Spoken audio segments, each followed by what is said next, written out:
Hi, we're going to take you through our 3 top tips at being able to prioritise your life in a busy schedule. I'm Dr Kez, Doctor of Chiropractic, and this is my wife, Em, but we are only 2 of our family of 10. That's 8 right. kids. 8 kids. So 4 each. Trust me, we can tell you all about a busy schedule, that is for sure. Where am I supposed to be? So, taxi services, dropping off to basketball training. Quick, I've got to go to work. Oh, it's crazy, crazy busy. How do you get yourself into a state of priority and maintain your health while you are doing so? Take away anyone? No. So what's your top tip? Number 1 top tip. Well, this person, I hate clutter. Oh, big one. So I struggle to, like when there's crap all around me and there's just, I find myself fuddling around and there's just stuff everywhere and I just can't cleanly see in my mind, right, I need to do this, I need to do this.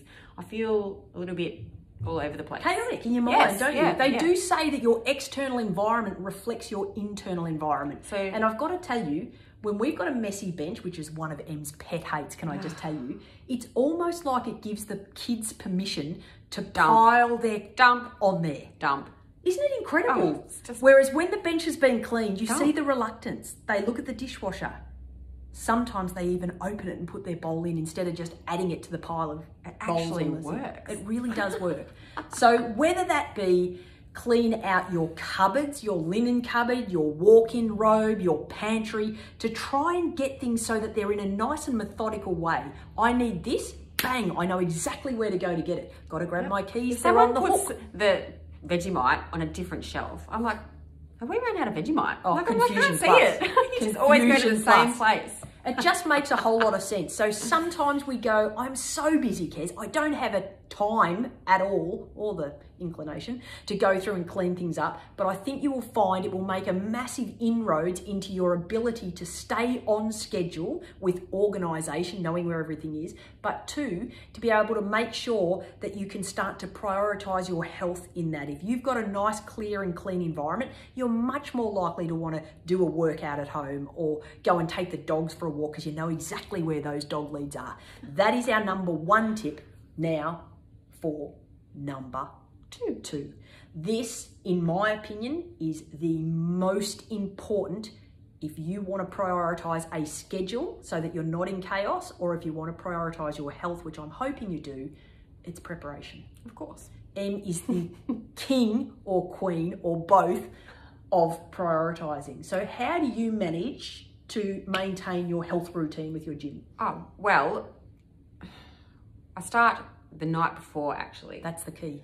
So great tip. I already know what workout I'm going to do. So then I choose my clothes accordingly and I have them all ready. Literally laid out, ready to go. So as soon as the alarm goes off in the morning and I've given that a big slap, then I'm up and I don't have to think about it. The less decision there is to make when you're tired and you don't give your brain a chance to, oh, I don't want to do that. It's a 5-second rule. Get up within 5 seconds of your alarm going because you've made a decision in your mind to set the alarm at that time. So it gives you the opportunity to do your, sorry, no, I'm not going to bag you here, but half an hour of preparation in the morning to get out ready for the hour-long session of workout that we do.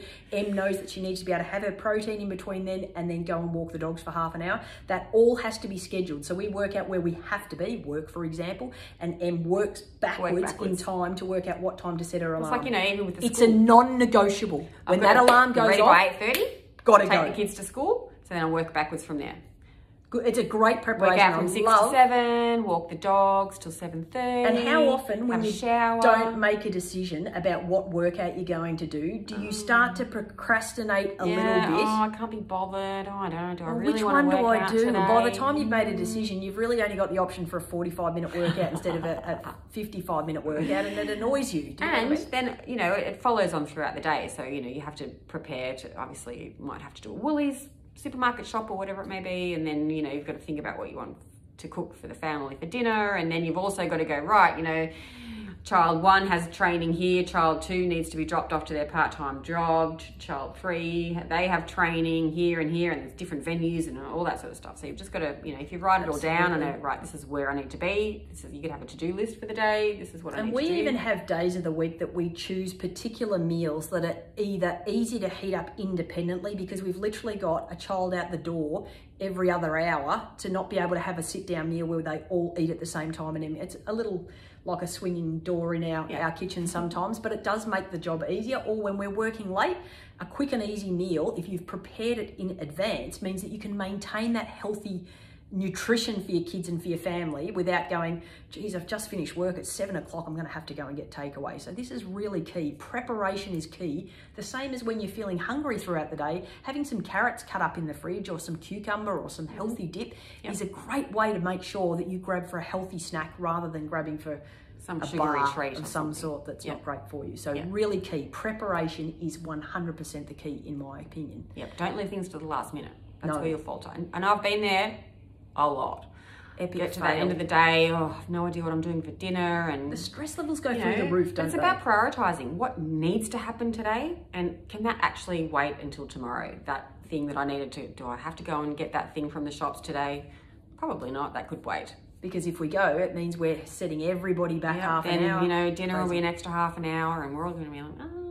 So that is the key, preparation. Think ahead. Even if you plan your meals, you know, a week in advance, whatever works for you, but please be at least a day ahead. It's really, really important. Just go, okay, I'll just let that go. I'm not going to stress about that. Let it go. All right, number 3, the final tip for you to help maintain and prioritise your busy schedule is to make time in that schedule for yourself. For us in our family, having so many kids, the kids are our priority, getting them to where they need to go. Their schedule is way busier than our schedule is. But there are times where we need to stop and do for ourselves, whether that be lay on your acupressure mat for 20 minutes or do a workout, for example. We get up before the kids get up so that we can get that done. We need to make sure that you're aware that your energy is important within this scheduling system. Important. So important. And you need to give the best version of yourself to everyone else. To everybody. You can't do that if you're tired and grumpy and haven't, you know, prioritised time for yourself. Yeah, all of a sudden you're in resentment because you're so busy running around after everybody else, you haven't had a chance to scratch yourself. And that's another little bonus tip. Delegate if you need to. Please do. 8 kids. We should have 8 servants. Just saying. I know, right? I should not ever have to do the dishwasher. What is wrong with us? I know. Anyway, the other thing I want to mention when it comes to prioritising yourself and your own health is make sure that you do get plenty of sleep. I know that sounds like a contradiction in terms. You want to try and get as much done in your busy schedule as possible, but trust me, if you get good quality sleep, then your ability to energise and chow through those scheduled items a whole lot more effectively is through the roof. They have actually proven that. If you are tired and you're trying to get through things because you're going, well, I'm going to just stay up an extra hour to get through that, if you'd have had that extra hour of quality sleep, burns candle at both ends, just saying. I know, don't do that. You'll don't get do through it a whole lot better. Yeah, that's the only. But you know what? It's satisfying in my notes. You know, I did the little bubble tick box thing. It does feel good to tick things off. Tick that. Tick. Okay. Lists are good. I don't mind a few lists. So these are our 3 tips for you to try and help you prioritise your health in a busy schedule. Take a look back on the lives that we did in January on the nutritional reset. If you missed those, they're a great way to be able to help really kickstart from an eating perspective. We all know that eating the right foods, putting the right foods in makes a big difference to our health if you're as well. Sorry, yeah, they're on Facebook. All right, cool. Enjoy your busy schedule and try and make time you spend, you know, for yourself. Do something for yourself. And watch our other videos because, you know, what else do you do in your spare time? Who has spare time? Thanks for having us on your therapeutic journey.